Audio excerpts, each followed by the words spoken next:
coronavirus recovery, the state is facing a massive $1.4 billion shortfall because of the pandemic by the end of next year.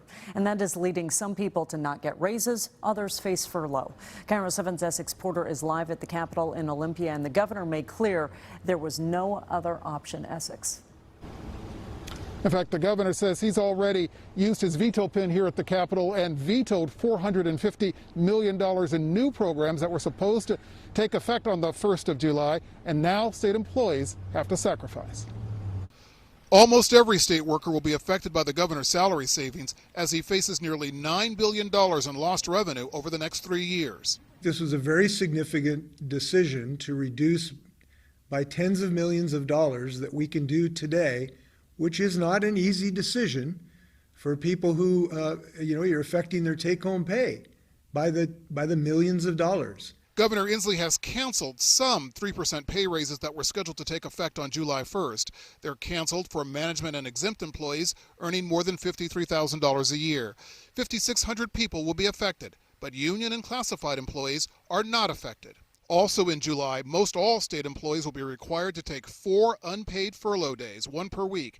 After July, they'll have to take 1 furlough day a month through the fall at least. More than 40,000 people will have to take furloughs.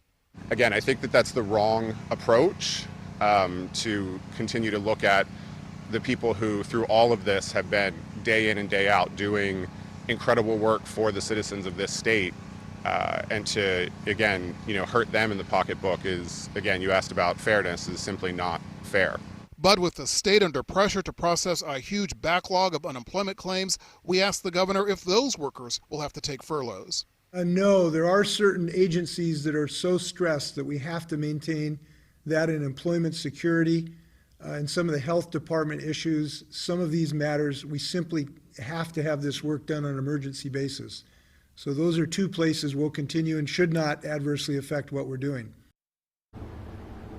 The salary savings is expected to be about $55 million in the first year. Governor Inslee is still looking at a special session here in Olympia to make more cuts, but only when Democrats and Republicans in the legislature are ready to agree on a plan.